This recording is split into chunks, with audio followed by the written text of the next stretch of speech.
Hello everyone, bonjour tout le monde. Au cours des dernières semaines, des membres des Forces armées sont allés prêter main forte dans les CHSLD et les résidences pour personnes âgées au Québec et en Ontario. L'Ontario et le Québec nous ont demandé de prolonger la mission de l'armée et comme je l'avais dit hier, notre gouvernement est en train d'en discuter avec eux. Nos membres font un travail extraordinaire pour aider nos grands-parents, nos parents et nos aînés durant la crise et je veux les remercier. C'est loin d'être un travail ou une situation facile. Ce matin, le gouvernement du Québec a rendu public le rapport effectué par les membres dans lequel il soulève plusieurs enjeux préoccupants.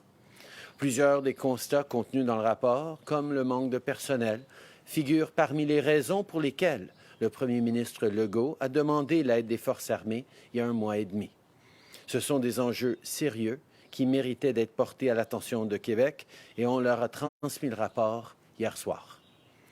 J'ai aussi parlé au premier ministre Legault plus tôt ce matin et je lui ai réitéré notre appui. Et demain soir, je compte soulever l'enjeu des conditions dans les résidences pour personnes âgées et les centres de soins de longue durée lors de mon appel hebdomadaire avec les premiers ministres des provinces et des territoires. Tomorrow, I plan on raising what's happening in nursing homes and long-term care facilities with the premiers during our weekly call. I will once again offer our government's support as they try to get the situation under control. As I've said many times, we need to do a better job of caring for seniors. They raised us, they built this country, they deserve better. During the first few weeks of the crisis, people's lives were turned upside down. Hundreds of thousands of Canadians lost their job through no fault of their own, without warning, because of this pandemic. It put enormous financial pressure on everyone from students to young professionals to families. So, we brought in the Canada Emergency Response Benefit to support people until they're able to get back to work. And to help as many Canadians as possible keep their jobs or get hired, we introduced the Canada Emergency Wage Subsidy. We also unveiled our $9 billion plan to help students and recent grads get through the next few months. We now have over 45,000 jobs available for young people. If you or someone you know is interested, go to jobbank.ca to apply. Now, as provinces and territories restart some activities and many people head back to work, fewer people will need the help of the CERB. But the wage subsidy will continue to be there to support Canadians and make sure they can get paid their salaries. Maintaining the connection between employer and employee is key not just to helping people get back on their feet, but to keeping our economy strong. That's why it's so important that employers take advantage of this program and rehire workers. Au cours des premières semaines de la crise, la vie de beaucoup de gens a basculé. Du jour au lendemain, des centaines de milliers de personnes ont perdu leur job à cause de la pandémie. Ça a mis énormément de pression sur les familles, les jeunes professionnels, les étudiants et j'en passe.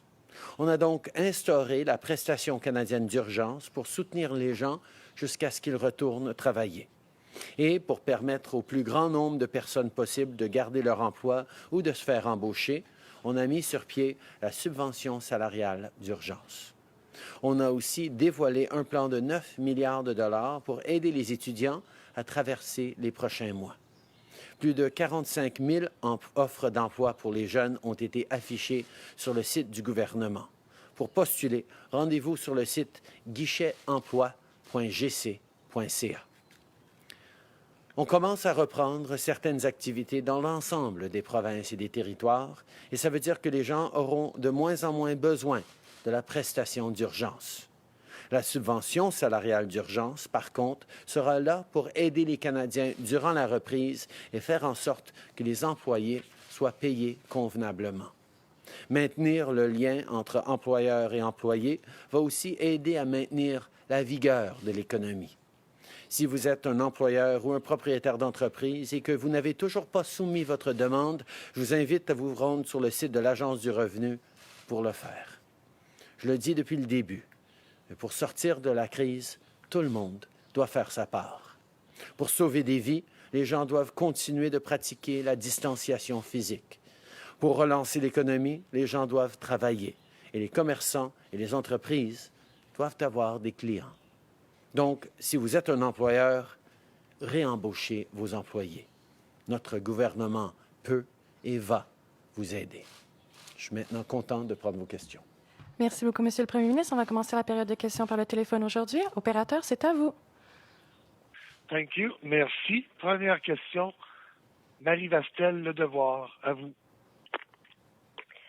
Oui, bonjour, M. Trudeau. Sur les rapports qu'on a vus en Ontario, au Québec, sur les CHSLD, les résidences de soins de longue durée, je veux revenir sur votre offre d'aide aux provinces. Je comprends que vous avez dit déjà à quelques reprises que vous allez respecter les juridictions provinciales en la matière, mais vous avez aussi dit que vous alliez aider. Est-ce que ce que vous envisagez, c'est comme d'anciens gouvernements libéraux l'ont fait auparavant, de fournir des transferts spécifiques en santé aux provinces pour que ces fonds-là aillent précisément au CHSLD? Bien, c'est toutes des discussions qu'on peut et qu'on doit avoir entre les premiers ministres. Pour l'instant, notre priorité, c'est d'assurer que l'aide dont on a besoin maintenant pour le système, que ce soit par les forces armées ou que ce soit par d'autres moyens, sera là. Donc, nous travaillons dans l'immédiat pour aider les CHSLD et les centres de longue durée dans la mesure du possible, en coordonnant avec les provinces. Mais effectivement, pour le plus long terme, pour voir comment on doit avancer en tant que pays pour bien prendre soin de nos aînés, même après la pandémie, nous allons être là pour les discussions. Obviously, we need to make sure that in Canada there is a better job of supporting our seniors, particularly in long-term care centres. That's why we are there to help, and we've offered to help with the provinces. We will, of course, always respect provincial jurisdictions, but we will be part of those conversations. In the immediate, we need to make sure that help is improving, that help is getting to people who need it and to centres who need it. That's why we're there with the military and why we're looking at other ways of helping in the short term as well. But for the longer-term conversations, well, those need to be had because coming out of this pandemic and into the future, we need to make sure we're doing a better job of supporting our seniors, and the federal government is there to work with the provinces while respecting their jurisdiction.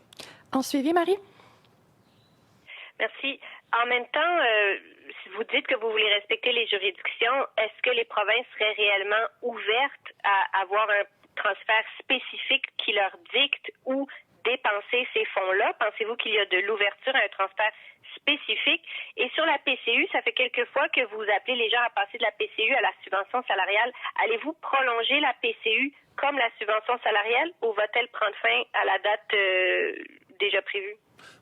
D'abord, comme j'ai dit, nous allons continuer nos discussions avec les provinces. Je pense que tous les paliers de gouvernement, même les gouvernements municipaux et autochtones, ressentent de la pression de leurs citoyens pour améliorer les services offerts à nos aînés.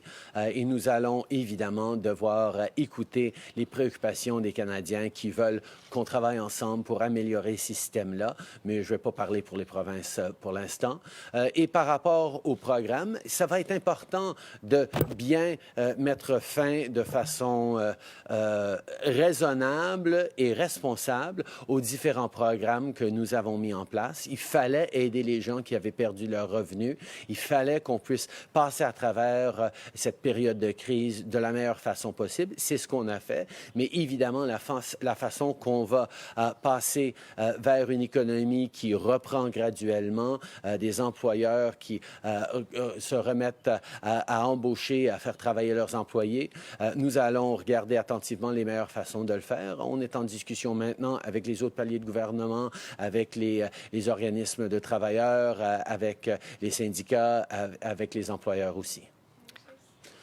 I think we all know that the gradual reopening of our economy will require a phasing out or an ending of certain programs and a continuation or modification of others. And those are things we're looking very carefully at. We are still very much in the emergency phase, in the crisis phase of this. Even as we're seeing careful reopenings, we need to make sure we are continuing to protect vulnerable Canadians and ensure that we're controlling and stopping the spread of COVID-19. We will, however, look very carefully at how we end certain programs, how we modify others in order to get our economy going again to where it was before or even better. Thank you. Operator, next question. Thank you. Merci. The next question, Cormac McSweeney, CB News Rogers Radio. Line open. Yes, Prime Minister, I'm just wondering that given that advocates have said that the problems with long-term care are not new and they are widespread across the country, and that you yourself have said that it's not limited to the facilities that the military is currently deployed in, is it time for a national inquiry into long-term care facilities in Canada? I think right now, while we're in this crisis, our responsibility is to respond to this crisis as best we can and to ensure that we are improving in the COVID context care as best we can. But absolutely, we need to have conversations about how we care for our elders in this country, right across the country, and respecting provincial jurisdiction, respecting that there are areas that have greater success and fewer problems than others, means that we will need to be very careful and very grounded in the facts on the ground as we look to moving forward. Yeah. Nous savons tous que oui, il y a des défis dans nos centres de soins longue durée, mais qu'il y a beaucoup de variations entre les provinces et même à l'intérieur même de provinces. Donc, nous allons travailler pour aider dans l'immédiat pendant cette crise, mais évidemment, des conversations et un regard attentif sur comment nous pouvons faire mieux, c'est essentiel pour la façon qu'on va aller de l'avant. As a follow-up, Cormac? And a question from a colleague at 680 News in Toronto. I'm just wondering, New Zealand has floated the idea about a 4-day work week and extra statutory holidays post the COVID-19 pandemic to try and boost the economy. I'm wondering if you would consider the same thing for Canada, if that's something that you think would work for our country. I think there are a lot of people thinking creatively about what the post-COVID world could look like, and I look forward to hearing a wide range of suggestions. Right now, we're very much focused on getting through this particular crisis, and we'll have plenty of time to talk about particularly creative ideas on moving forward, but I'm not going to speculate on what any of them might be. Merci. Opérateur, prochaine question. Thank you. Merci. Prochaine question, Mélanie Marquis, La Presse. À vous. Bonjour, M. Trudeau. Je reviens au rapport de l'armée sur les CHSLD au Québec. L'avez-vous lu et qu'en pensez-vous? Qu'est-ce que vous retenez des conclusions, si vous l'avez lu? Merci. Oui, je l'ai lu hier soir au complet. Il y a évidemment des éléments préoccupants. On voit le manque de personnel, on voit de la difficulté à faire respecter les différentes zones. Mais tout ce qui est là-dedans a été souligné comme étant les raisons pour lesquelles on avait besoin des forces armées pour aller aider. Et je dois dire qu'à travers ce que j'ai lu hier soir, j'ai ressenti une énorme fierté aux capacités, au professionnalisme de nos forces armées qui sont là pour aider dans des systèmes qui se retrouvent en difficulté, qui sont là pour aider à protéger des Canadiens vulnérables. Effectivement, il y avait des éléments troublants là-dedans, mais en même temps, on voit réellement qu'on avait le besoin d'être là les uns pour les autres et qu'on voit des améliorations dans le fonctionnement de ces centres. I was able to read the report last night in its entirety in regards to Quebec. Obviously, there are many things that were troubling that highlighted the very need that we had to send in our armed forces to help, whether it was lack of personnel or difficulty in following the strict separation and isolation and PPE rules. There was a need for our Canadian Armed Forces, and it certainly filled me with a tremendous amount of pride and even deeper respect for the professionals in our armed forces who have made such a positive difference in a short amount of time in some systems that were really in need of extra assistance.